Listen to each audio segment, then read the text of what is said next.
Hello and welcome to the Ohio Pagans Guide. We're your hosts, Callie and Samora, and this is our guide to all things pagan in Ohio. Today we're talking about all things Salem. We are here with me, Callie, Samora, and Luna. Hey guys. Hello. We have driven or flown the distance from Little Ohio to Salem, Massachusetts. Well, we're in Revere actually, but we traveled to Salem today and Monday. Yes, I believe so. Yeah, and we're going to talk about it. So, first off, overall thoughts? I would recommend it. Yeah, I would definitely recommend it. It surprised me, to be quite frank. I mean, with it being East Coast, I thought it was going to be a little bit more conservative, but it was really liberal. People were really welcoming, really friendly. It was a really great experience, quite honestly. Right. I didn't expect as many pride flags as I seen. Yeah, and the anti-immigration stuff Mhm. too. And it Anti-ICE. was showing that they were safe and who to call and if you need help like a lawyer. Yeah. It was a really eye-opening experience. I mean, I guess I shouldn't have been too surprised that the Witch City was liberal, but you never know. Yeah, I would recommend it as well. Definitely be prepared to walk. Parking is a bit Scarce. scarce. So like you have to. It's most of the spots are 4 hour limits. But especially where a lot of the witch shops are on Essex Street, you can't even drive a car down it. It's just a little kind of like alleyway with cobblestone and brick road, and it's walk only. So be prepared to walk a lot. I took almost 10,000 steps today. Yeah, definitely. If you're somebody that has mobility issues or anything like that, maybe think about getting some type of mobility aid. There is a lot of historic preservation, which AKA means tight streets, cobblestones, uneven pathways. Yeah. It's a lot of that. So be prepared. I did look into it. There's a place called like Mobility to Rent, but couldn't get anything last minute. So if you do have mobility issues, plan ahead. Yeah, definitely Absolutely. plan ahead. So, as you guys know, me and Luna have dietary issues. So we're going to talk about the two places that we visited. We visited Gulu Gulu Cafe and Bit Bar. Your thoughts on that? So I had done a lot of research. I'm a tourist, so I'm definitely a foodie. I'm always in charge of food whenever I go on vacations. And I had thought we were walking into pretty allergen friendly establishments, people that were well trained, knew how to handle that stuff. But unfortunately, my order was correct, but Callie's order unfortunately did have cheese in it, and we both ate it. So that was kind of a touch and go situation. And that was at Gula Gula. And that was at Gula Gula, which, if. Now, to give them a fair swing, they did comp off that wrap. They did, but if you're deathly allergic to it, then that's something that's very serious. Yep. So for us, thankfully, it's more of upset stomachs, but we kind of got lucky because in a city where there's not really a lot of public bathrooms, we were okay. But had we not been, that might have kind of ruined the day. So that was really disappointing. But the food that was safe that we did consume was pretty good. The wraps were good. I would not recommend the macaroni and cheese, the gluten-free vegan. It just didn't really have any flavor. So the noodles were very rubbery to me. They were rubbery and they were tough, but unfortunately, they probably prepare it ahead of time, and gluten-free noodles can revert back to their state almost, their original state. Yeah. So, yeah, I mean, it's nice that they have those options. It's great, but maybe some better training on the, either I don't know if it's the wait staff or if it's the cooks. I don't know if the waiter put in that it was supposed to not have Swiss on it. I think because he went and looked at the order and then he went and talked to the manager. Like I watched him. Yeah. Not to be weird, but no, I mean I totally understand. I mean honestly, if you are actually allergic to it, I'm just severely intolerant. If you were somebody that broke out in hives, or that would have been an issue. That would have put an end to the entire day. So. Yeah, it would have. I mean, I've had cramps. I've had a lot of gas. Thankfully, I didn't have an emergency run to the bathroom, so I apparently didn't eat a lot of cheese. Yeah. So I didn't taste it at all. Yeah, it was in there. I pulled it out, but I got lucky. I think I only took a few bites of it, and one of the bites I took, a hunk of cheese came out, and I was like, oh, so I spit out what I had in my mouth, which I don't really like to do in public, but rather than Sometimes you don't consume have a it. choice. Yeah, for sure. So I got kind of lucky in that because I feel like I'm a little bit more sensitive than you are, especially to dairy. So Yeah. I can have about 8 ounces of cow's milk without it terrorizing me too much. not me at all. Yeah. So yeah, I mean, even butter bothers me. So Now let's talk about Bit Bar. What did you guys like about Bit Bar? So I got the vegan nachos, and oh my god, that was a massive amount of food. absolutely. They were good. They were good nachos. The cheese had some nice stretchability to it. The three bean chili sauce was good. The olives were good. Little overkill on the jalapenos, but otherwise fine. Yeah, I agree. I mean, it was good. It had a lot of options. They had like your gluten free buns and stuff like that, so you can modify things. I got the tenders and the Tetris tots. Tetris tots were definitely the highlight of my food, just because I'm a sucker for a gimmick, I guess. But they were also really good. But the tenders were very hard and kind of dry. So I would say between the places that we've gone, outside of Salem, Salem kind of disappointed with the food for me, anyways. But your vegan nachos were really good. I did wind up stealing some of those. So Now my pizza wasn't bad, but I expected more from the East Coast. Even if it is kind of a gimmicky bar, I expected a pizza. You know what I yeah, mean? And I feel like I got something that was frozen. yeah. See, I think it was almost like arcade food. Mm-hmm. That's what it reminded me of, which is it is an arcade, but I guess I had just assumed it would be better quality for how many Right. stars it had, because again, I'm somebody that reviews, I look through reviews, I try to make sure that people aren't saying like, oh, this place made me sick, and so yeah, it definitely was lower on the list in And terms of if you food. are someone that has a bigger belly, the seating as far as booth wise will not be your friend. Just putting that out there. Yeah, I fit in the booth. I was right. I mean, I was right up. I had like maybe a few centimeters of space, but I mean, I was comfortable in it. But yeah, I would say anybody Yeah. that's even a little tiny bit bigger than me would have issues. So yeah, unfortunately, not very plus size friendly. I would say Salem in general really isn't Mm-hmm. super plus size friendly, depending on like your activity levels and stuff like that. Well, So even the shops. I mean, some of the shops that we visited, and we'll talk more about them in a minute, um, only went up to 2X in their shirt sizes. yeah, Yeah. and even a lot of places only went up to XL, which I mean, my dad is not somebody who's very large, but he doesn't even wear, I think, an XL. So, Mm-hmm.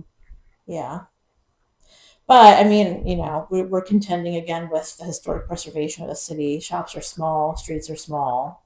They may have more options online than in their store. It's possible. And that's something I haven't checked for the one store that I went into looking for 3X shirts for Samora. They only went up to 2X. They had some really cute signs, but they only went up to 2X. But maybe I haven't checked their online store to see if they have larger shirts. Yeah, it's very possible. But yeah, I mean, unfortunately, that's kind of how plus size shopping is in general Mm-hmm. in store. A lot of times you're kind of stuck with either specialty stores or online. So, not But as a really. tourist, though, and coming here, it sucks because you expect them to have a variety because of so many people. Like today, one of the guys we're talking about that 1 million people come here in October. Okay, so out of millions of people that are coming here in October, you're telling me that they're all under a certain, amount? Like, you're losing business because of that. And some people want the gimmicky shirts. Like, luckily, we found a place, which was Legion. Legion. Legion that went up to 4X, and they Mm-hmm. have their style of shirts are mostly more of like the oversized styles. Mm-hmm.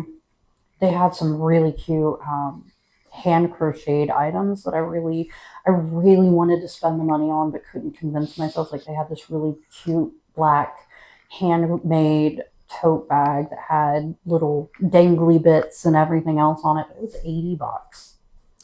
Yeah, yeah, definitely tourist prices in Salem for the Mm-hmm. most part. Absolutely. I mean, I can appreciate that something's handmade, but when you're spending an entire week somewhere, you kind of have to budget what you can and can't Yeah, buy. So, yeah, we've been here for a week. Just behind the scenes information there. We've checked out Boston, we've checked out Salem, and we've been kind of stationed in Revere. So let's get on to the shops. What were you guys' favorite shop of the day? mine was definitely Coven. Customer service makes a big difference for me. If you interact with me, if you're friendly, you talk to me, that's definitely something that's going to draw me into your business and convince me to spend more money. I had a really good time speaking with one of the shop Associates. associates. Um, I got a couple of body products. I got like oil and a scrub and things like that. And she was really friendly, took her time. And they also had a lot of unique things, like brands that I've never actually seen before, which I really appreciated. All their candles and their wax melts are locally made. Mm-hmm. Oh, that's nice. That's what she was telling me. And she was so friendly and so helpful, even though they were short staffed today. Yeah, absolutely. She had a ton of patience. I mean, 'cause I asked a million questions. So, yeah, she was great. Shout out to Kevin. What was the purple house that we went to? That was Crowhaven Corner. Yeah, that's the one that I think I like the most. That one and the one me and you went to. Black Cat Curiosity. Yep. Those were my two favorite. Like, as soon as I walked into Black Cat had this kind of vibe of like, I don't know, like Adam's Family kind of vibes going on with it. Mhm. So it kind of made me relaxed because of the space. And I found a beautiful compass necklace there. Well, it wasn't just, it felt pretty open for being a smaller shop. Mm-hmm.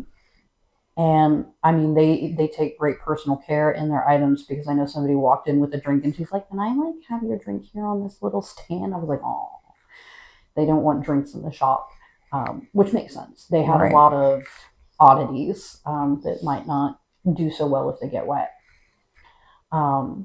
They have that really cool Hocus Pocus corner, and we'll post the photo we took on the Facebook page for you all to see. But they had this little Hocus Pocus corner with a big old chair. They had the Black Flame candle, and they had the book, Winifred's spell book, position there. It was really cute.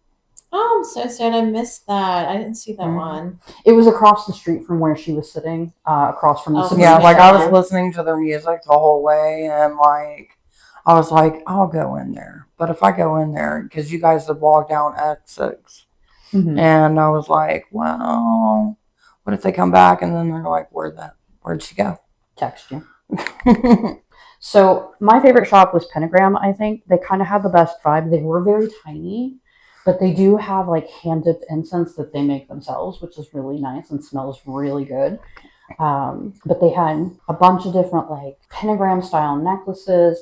They had incense. They had books. They had a pretty big selection of books. Like you go up this little set of stairs, and there's like a whole library up there, and that's where their readers are. Um, but yeah, I really liked the vibe of that shop. I think my shop that I was most disappointed with was the Salem Witch Village. Like when I read it online, it sounded more like it would be like just a kind of a collective of witches in there, kind of like selling things, like handmade things, and it seemed really like knickknacky and touristy. Mm. It just wasn't what I expected at all. So I think that was my biggest letdown of the day. That always stinks when you think you're going to find like this gem of a store and then it's like mass produced crap, basically. Like, Ta-da! ta-da! It wasn't really mass produced stuff, but it wasn't what I was expecting.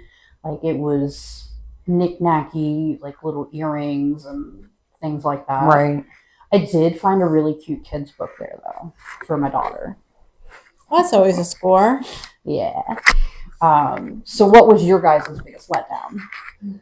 I would say Hexed. I saw the outside of it and I was like, okay, we might be looking at some darker stuff. And I walked in and it felt very commercialized. It didn't feel very welcoming. I felt like some of the prices were a little high as well for what the things were. Yeah, it just wasn't, it just really wasn't my vibe. I really didn't get like dark, practitioner from that store. So, As far as I go, I didn't look at as many shops as these two did today, but if I had to say something that I didn't like, um, when we went into the purple shop, I did like the fact that they let me sit down because I do have limited mobility. And so that was nice of them. But their aroma of so many different smells was so strong, it felt like I couldn't breathe. Like they need to get some better airflow going in that shop somehow. I think the shop that I really wanted to like was the Coven's Cottage. And it had some really great things. Like I picked up this really cool driftwood piece with a Norse rune on it. It felt so tiny, and they had things hanging all over, and it felt like I was just gonna knock stuff off the shelves, and I was so worried about Everything. like trying to keep. And then it was so full of people, and you're like shuffling around, and but it was still a cool shop. I liked the vibe of it. I actually really liked it because it reminded me of like a witch's cottage in the woods because there was dried herbs hanging from everywhere. I liked it, but I can definitely see if you're, especially for somebody who has like claustrophobia, that's going to cause issues for you. It is very tight. It is very small. You need to be comfortable with being right next to other people. So Unfortunately, we don't have any pictures of that shop because they do have a no videography or photography in the store. If you pull out your cell phone to even text somebody, they will tell you to put it away. yes, and they do strictly enforce that. Someone was, I guess, not necessarily taken out of the store, but they were told to leave. So Some of the other stores that we checked out, Moon's Gift Shop was actually kind of cool. I'm envisioning walking down Essex, the little Essex alley. I'm going to call it. It's Essex Street, but it's a little alley where you can't drive your car there. Um, yeah, I didn't enjoy Hex a lot. Um, we stopped in there. We kind of hit every little shop, kind of like we our way down. You found that really cool Victorian bookstore. yeah, so it was called Emporium 32. It was off a side street off of Essex. It had a very Victorian vibe to it. There was a lot of handmade hats. There is even an old timey fortune teller machine. They had a lot of really interesting books. I got something called Harlots, Whores, and Hackabouts, which is a history of sex for sale. There's all different types of books. There was a few tarot decks in there, but it was more of almost like a specialty store as opposed to a witchy store. So maybe not something that people necessarily look for in Salem since it's all witchy all the time. But I definitely think it's worth a stop in. Right. I think one of the things that disappointed me about Salem in general and the shop, well, not Salem in general, shop specific, is that a lot of the shops carried the same decks, like the same tarot decks. Like it seemed to be the same four or five, and then you'd get a little smattering of something else. But it was a lot of the same stuff. Yeah, there definitely should be more variety, especially if you're trying to set yourself apart. I mean, obviously, tourists come for the witch shops a lot of the time. And if you're not really setting yourself apart, it's almost kind of like, well, why should I come to your shop? What's drawing me in, basically. So, yeah, that was kind of a letdown that there wasn't a ton of variety, but there were a few gems that really had like Right. their own aesthetic and everything. I think one of the coolest shops I went into, but I didn't actually buy anything, was Witchery or the Witchery. They have a make your own broom station and a make your own leather bound journal station, which is really cool. You can also buy kits to go, but I didn't want to do that. If I'm gonna make a broom, I'm gonna make it there. You want the Right. experience of doing it in store. Yeah, I totally get that. Another thing I think was missing from a lot of the stores was actually real handmade ritual items Yep. like hand dipped candles that are, covered in certain herbs. When I come to Salem, I want to see things that are, handmade, artisan. I want things that I can't get at my local witchy store. Well, that was the one thing about the witchery is they didn't have a lot of stuff, but it was all local handmade. Like I almost grabbed. They had these seashell pendulums that looked really cool, but they also had hand rolled beeswax candles. They had hand dipped beeswax taper candles. They had chime candles that were all locally made. That's awesome. And of course, you're not going to have a huge variety if you're all Yeah, but handmade. being here, you expect spell candles. I didn't really see any spell candles, I didn't really really. see spell candles. I did see a couple of spell kits. Like Hex actually did have like these little, almost like Altoid tins that had little spell things in them. I didn't purchase any of those things, but yeah, there were some shops that did have things like that, but there wasn't a whole lot of spell candles or anything like that. The Black Cauldron had ritual services for sale, like candle dressing and things like that. But I didn't see any like ritual candles in the shop. All their Mm. candles were jarred. They were also really expensive. Like I was looking around in there after the sales associate kind of walked me around and talked about a couple of things, and they had these wood burned um, wooden spoons, like decorative wooden spoons, with like a simple broom design all on the spoon, and they wanted $25 for that. Yeah, that's a little expensive. Again, we are in a Yeah. tourist trap, a tourist town. A lot of people come through here specifically to experience the things that Salem has to offer. But I do think that some of the prices were a little insane. So, Now, I will say that the little purple shop, Crowhaven Corner. yep, which I keep on forgetting, they had some wands with amethyst and obsidian, and they were $13 a pop, and that wasn't bad. No, that was not bad. that's a good price. Hmm. I saw this really cool. I stopped in the Witchy Way, and they had this really cool wooden pentacle wand. I don't know how much it was because I didn't see. Like I picked it up and I was like, this just doesn't feel right. Like the weight of it, Hmm. it was too heavy in the one end. So I didn't look at the price on that, but that was a very unique find for a shop that was. That shop was very commercialized, touristy, knick-knacky. So seeing that in Right. there was kind of nice. But like I picked it up and I'm like, the weight of this is all wrong. So I didn't end up. Like, I would have loved to seen more high-end pagan jewelry than I did. Like, I found a pentacle necklace that I wanted, but I would have paid a little bit more to have something that was better quality. Well, Pentagram had, I would say, high quality pentacles. They were all very simplistic. There were some very decorative ones, um, but I also think the prices on their jewelry were a little high Right. for what they were offering. Now I don't know exactly what the metal was. Like I don't know if it was sterling silver or if it was like handcrafted with something else. But I felt like I was looking around because I know you were interested in pentacle necklaces, Mhm. and I was just like, I don't see anything that would spark her interest. I don't see anything that's really worth what they're asking for in terms of their pentacle necklaces. Yeah, I will say Emporium 32 did have, it wasn't necessarily witchy, but it was things that you might wear as a witch. Like, they had these really pretty earrings. They're all hyperallergenic, which, if that's important for you, it's important for me. But they had like all these different, like really unique floral designs and things like that. So it was kind of like vintage witchy. I tried to combine those words. Um, I thought that was really cool. It was, again, it was a brand I'd never really heard of or anything like that. So, and everything looked like it was, small business, handmade, not mass produced, which I thought was cool.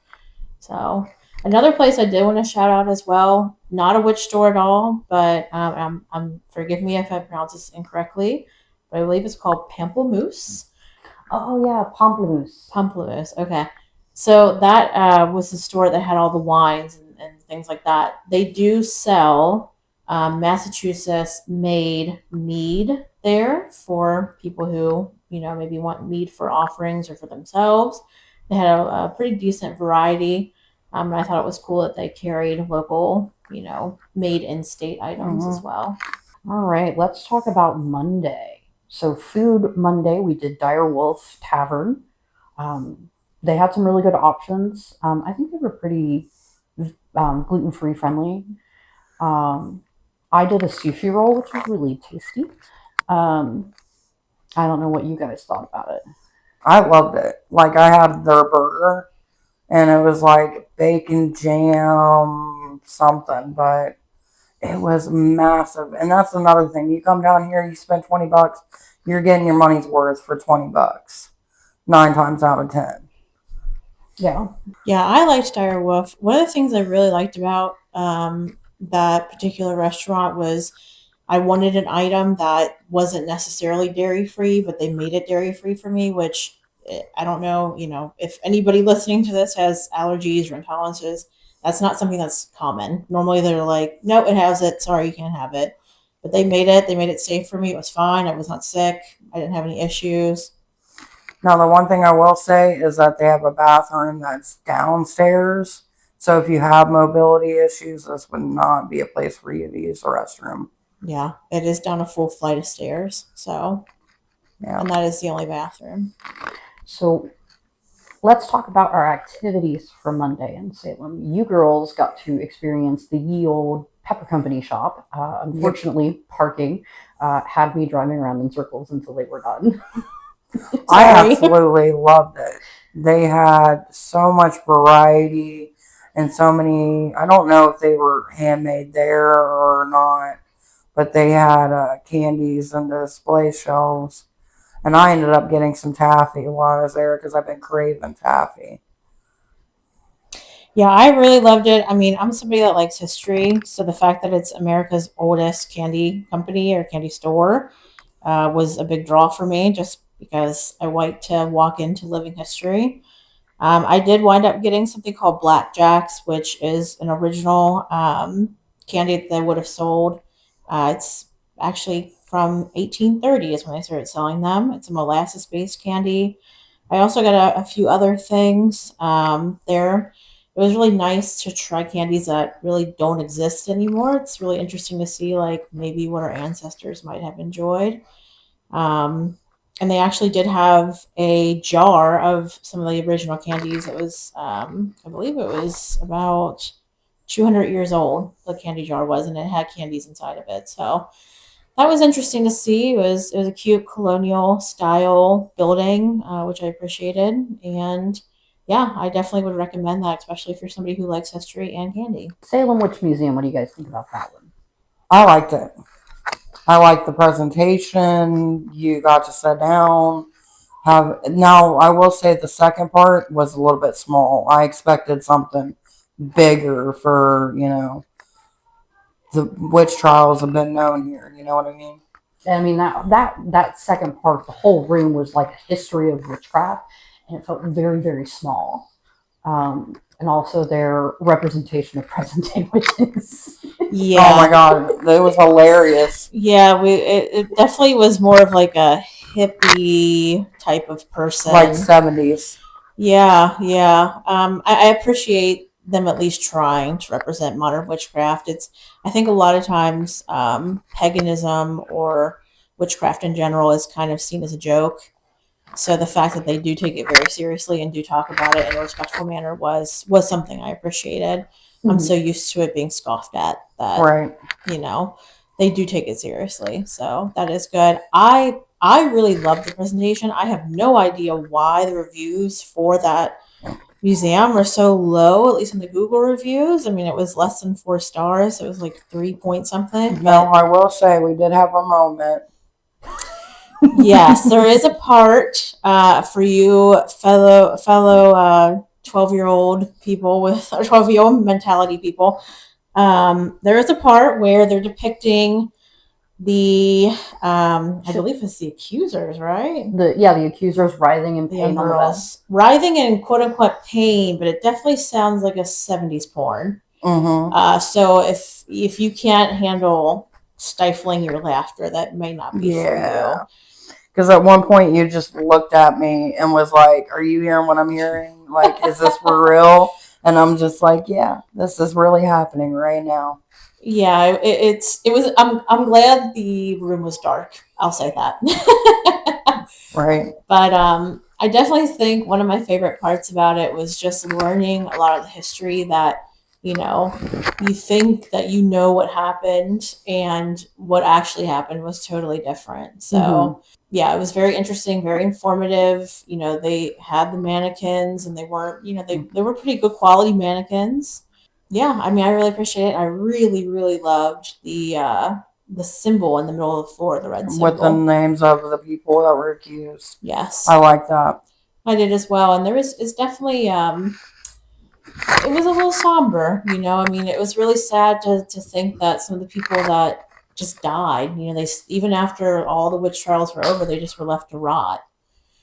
I'm surprised, and this is something that they should think about marketing, is having that symbol of the names on a t-shirt. Oh, that'd be a great idea. Yeah. Yeah, they didn't have anything like that in the shop. I think they had a postcard with it on it, but that was about it. Yeah, there was some interesting things in that shop.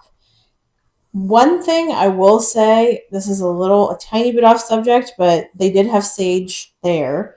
I don't know if it was white sage, but I will say I saw white sage several times in the witch shops here, and I know that that's kind of a no-no in a lot of pagan communities. Right. So that is something I kind of would hope that they're either sourcing, ethically or maybe getting it out of their shops. So they did have white sage like smudges at the witch museum. So I don't know, I don't know what type of sage didn't specify. So let's just hope it was Right. not white sage. So, but otherwise, they had a lot of shirts. They had a lot of little tourist knickknacks that you could get.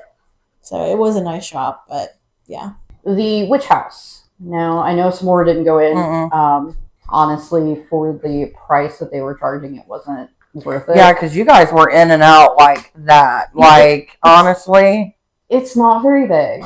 Like, it's a lot of reading. Like, if I had read, if I hadn't speed read, I might have been in there a while. But it's a lot of reading. But it's just like one floor.